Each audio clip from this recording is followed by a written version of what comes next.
Hey guys, Ryan here again at Performance Fitness, coming to you with a progression of back squatting or two back squatting and the squat variations we want to use to get there if you do not have the best mobility currently. So what we want to do is start with these four variations. We'll go TRX bodyweight squat, which I'll show you all these in a moment. These are all in order of what I recommend if you're not the best squatter, meaning you can't get low enough, you can't keep your heels flat, you cannot keep an upright torso, which again we'll walk through these in a moment.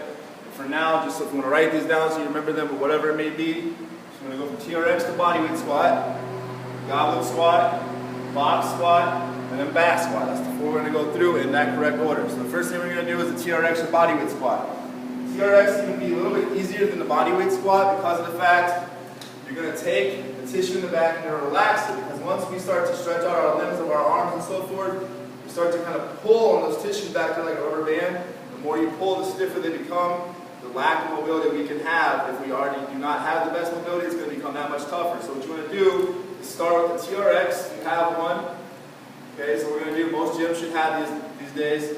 You're just going to grab the handles. You're going to have a slight bend in your elbow. Just pull yourself back enough where you can take yourself, sit into a nice squat, chest up, push your knees and your hips out, stay flat on your heels. Back is nice and tall, slight bend in the elbow, and just stand back up. So you're using the TRX for nothing more than to allow yourself to have a little bit of relaxed tissue in the back. So when I go and stretch my arms out like this, that tissue back there stretches out like a rubber band. So by putting them here, we shorten the lever, and now we have an easier range for our hips to move through, because once everything back here tightens up, that follows all the way down, which means everything else becomes a little bit stiffer and harder to move. And if you do not have the ideal mobility, that's going to be tough to achieve, okay? So you go from the TRX squat. What I would do next, if you feel good about that, is just a general bodyweight squat. Again, we're not having anything to hold on to. Arms can kind of go wherever. Feet are always going to be slightly shoulder width apart.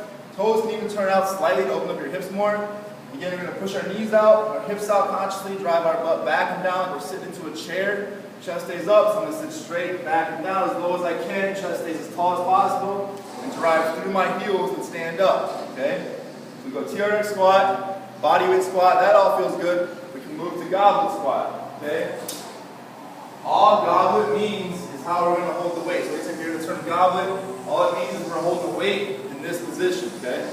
Now we're just doing what the next term says, which is squatting. So we're taking the goblet position, setting our feet like we just did on the bodyweight squat, and we're going to go into a squat, drive our butt back and down, knees out, chest up, stand back up, okay? Repetitions and sets may vary depending on your goals, but for now our purpose is just to understand how to progress to a correct squat. Okay, number 3, going into our box squat. So we're going to load the bar on our back. You've probably seen it many times. Bring it off the rack. You're going to find the box. It's about high enough to get your hamstrings to parallel. You're going to descend onto the box, driving your butt back and down, knees out. Pause for a second. Make sure you stay locked in your core. Drive up to your heels. Okay? Again, sets and reps may vary depending on what your goals are. If you've seen my video before on how to design a program based on sets and reps, go to there, bring that upon into the squats, okay? Lastly, the ideal squat we would like to get into at some point if we can is the back squat from basically butt to hamstrings, okay? Or sorry, hamstrings to calves. You're going to bring the bar off again. This time we're just not having the box. Our back is loaded. We're going to drop our butt back and down, heels into the floor, chest up, torso tall, and stand up. Okay? That is your 4 squat exercise progression, okay? Again, starting from the most basic to what would be the most difficult for many individuals, especially if you're brand new to exercise. If you're not, you know you have pretty good mobility, feel free to go into the back squat. But again, worry about mobility and depth first, because that will pay off in the long run for your overall goals. Again, Ryan here at Performance Fitness, that is your tip of the week.